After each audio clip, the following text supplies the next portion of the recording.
Hello, my name is Nick Page. I'm the founder of Eastern Washington Paranormal, and today we're going to talk a little bit about some of the gear that we use. Our gear situation has been changing ever since we started the group, and in most cases it's changing for the better, thank God. Audio-wise, a lot of groups out there, they're using cheap voice recorders, and in the beginning we were too. And one of the things that I found was that the audio quality is so sketchy on those voice recorders that you get a lot of false positives. And I think that is a really bad thing in the paranormal field. We need to know exactly what it is that we're hearing. And these Zoom recorders really help us know what it is we're hearing. One of the benefits of these is they have two sets of microphones, stereo in the front, stereo in the back, and you can set them in the middle of a room and it records in 360 degrees. They're a really sensitive microphone, and you can plug headphones into them as you are doing EVP sessions and potentially catch them live as they happen. And I think that's what we all want, being able to hear EVPs as they happen. That's invaluable. Obviously, like every other paranormal investigation group, we use EMF meters. Personally, I prefer the Mel meter. They record EMF and temperature simultaneously. I like the red display because it preserves your night vision. And it also has a record mode where you can set it stationary, set it to record, and it'll record the max and minimum values of both the temperature and the EMF. And I think that's really it's really good, especially when it's stationary. It gives you a more you can leave it in a room and it'll actually give you an opportunity to see what's happening when you're not in the room. Another thing that we like to implement, and is extremely important when dealing with video, is IR illumination. When you have a walk-around camera, you have to illuminate the infrared spectrum. Originally, we purchased the Sony IR illuminator. They're great. They're bright. They're expensive. This one ran about $70. The battery is $20. And they're good. They're a little bit spotlighty. They're the beam that it shoots out is kind of narrow, and for that reason I kind of used two. So there you're talking $140, and so after having spent that much money, I decided to go and see if I could build one. Online, I was able to find instructions on building my own IR illuminator.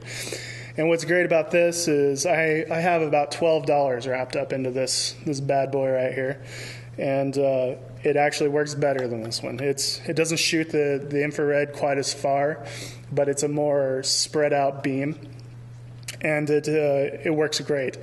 And if you need more illumination, you spend another $12 and you build another one. They're really great for walk-arounds. They run on 9-volt batteries, which, this with a set of AA batteries will run maybe an hour and a half. This with a 9-volt will run about 12 hours. And, it'll make it all the way through one investigation and most of the way through a second one.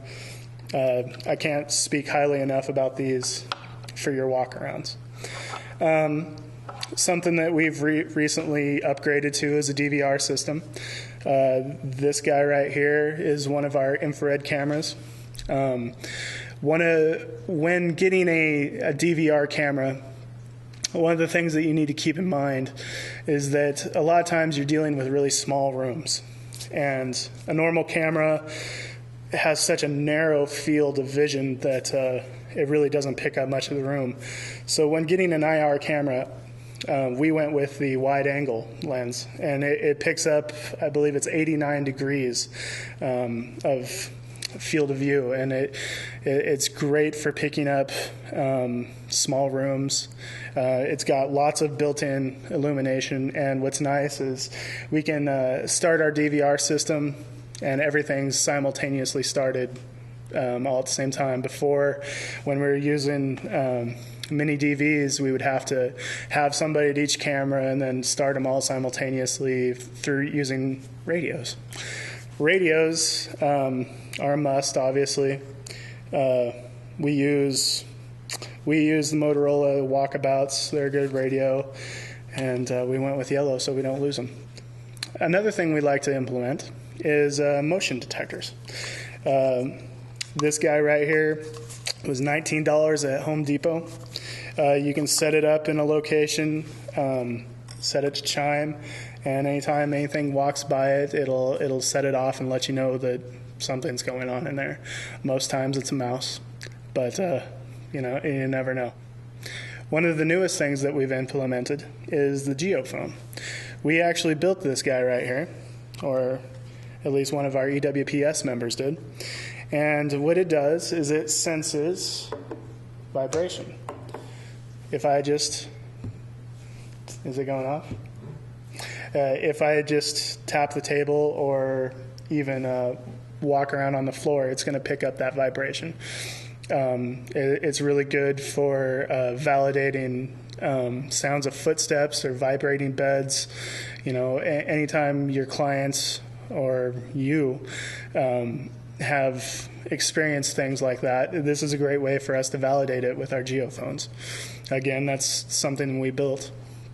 And we're trying to build more and more of our own equipment just because it's, we know what's going into it, and we're in control of providing it for ourselves.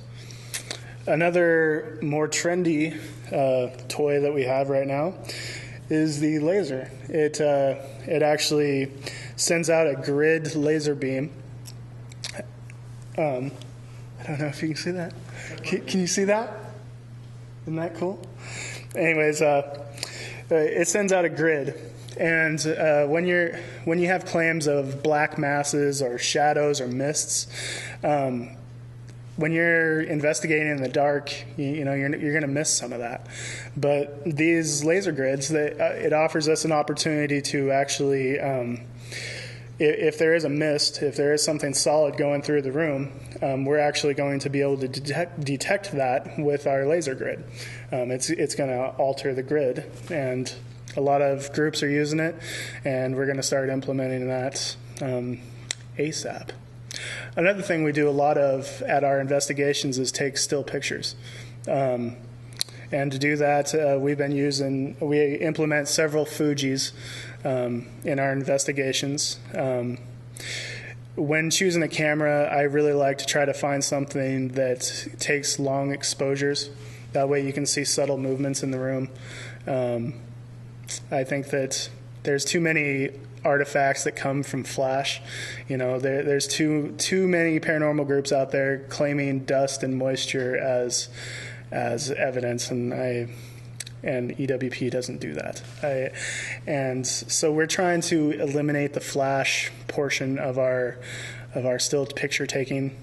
So that means that we take a lot of pictures with the lights on, and we take a lot of long exposure pictures. This is some of the gear that we like to implement. Our gear is always changing, so check back regularly. If you have any questions, feel free to email me. I'm the Director of Technologies, so I should know what I'm talking about. Thank you for checking out this video blog. I hope you've enjoyed it. Check it out next time.